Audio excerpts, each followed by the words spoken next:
सरत्या वर्षाला निरोप आणि नववर्षाच्या स्वागतासाठी मोठ्या प्रमाणात बघितलं तर सिंधुदुर्ग जिल्ह्यात अनेक पर्यटक आहेत ते इकडे वळताना पाहायला मिळत आहेत. मी आता आलो आहे ते वेंगुर्ले तालुक्यातील खवणे या ठिकाणी. खवणे म्हटलं की कयाकिंग हे एक सध्या समीकरण आहे आणि ह्या खवणेच्या खाडीमध्ये पाहिलं तर इथे शेकडो जे कयाकिंगचा आनंद हे पर्यटक घेताना दिसत आहेत. जणू काय जत्रा भरल्यासारखीच अशी ही स्थिती आहे. सध्या हे जे कयाक पर्यटन आहे ते सुरू करून दिलंय. त्यांच्या समोर आपण ते व्यावसायिकांकडे जाऊया. मला सांगा, सध्या मोठ्या प्रमाणात इथे पर्यटक ही पसंती देतात. तिचे तुम्ही पर्यटकांची कशी काळजी घेता आणि कशा पद्धतीने सध्या हा जो पर्यटनचा हंगाम आहे तो एन्जॉय होतो? पर्यटनाची काळजी म्हणजे घेताना आम्ही प्रत्येकाला जे पर्यटक येतात ते पर्यटक आता बाहेरून म्हणजे मुंबईतून येतात, पुण्यातून हे मोठ्या प्रमाणात येतात. त्यांना सुरुवातीला आम्ही लाईफ जॅकेट्स प्रोव्हाइड करतो. सोबत गाईड सुद्धा मोफत मार्गदर्शक अवेलेबल असतात. ते तुम्हाला कांदळवनात गाईड करतात की कसा रूट असेल फिरवायचा वगैरे.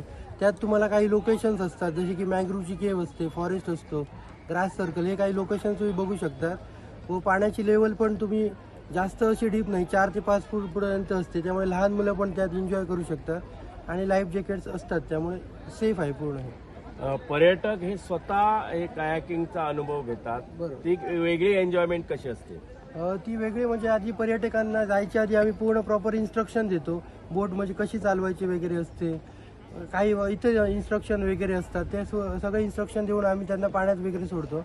त्यामुळे ते मजा लुटतात या कायाकिंगची. निश्चितच आपल्यासमोर आत्ताच कायाकिंग करून आलेले पर्यटक आहेत. मला सांगा, तुम्ही नववर्षाचं स्वागत आणि सरत्या वर्षाला निरोप देण्यासाठी कोकणात दाखल झालाय आणि हे एक विशेष कयाकिंगची सफर तुम्ही अनुभवली. कशी होती? अनुभव कसा होता?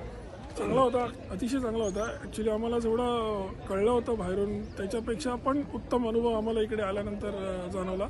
त्यांनी सुंदर सोय केलेली आहे आणि आपल्या कोकणात असं केलं आहे त्याचा जाम अभिमान सुद्धा आहे आणि आम्हाला खरंच मस्त वाटलं. आम्ही ॲक्च्युली गोव्याला गेलेलो, पण गोव्याला ह्याच्यापेक्षा 3 पटीने पैसे देऊन करण्यापेक्षा बोललो, आम्ही माझ्या मित्रांना सजेस्ट केलेलं की आमच्या कोकणात पण आहे हे, बोललो आपण तिकडे जाऊन ट्राय करूया आणि त्यांना पण आवडलेलं आहे. इकडे आल्यानंतर इकडचे रेट पण खूप स्वस्त आहे गोव्याच्या मनाने आणि खूप चांगलं वाटलं आम्हाला. निश्चितच आपल्या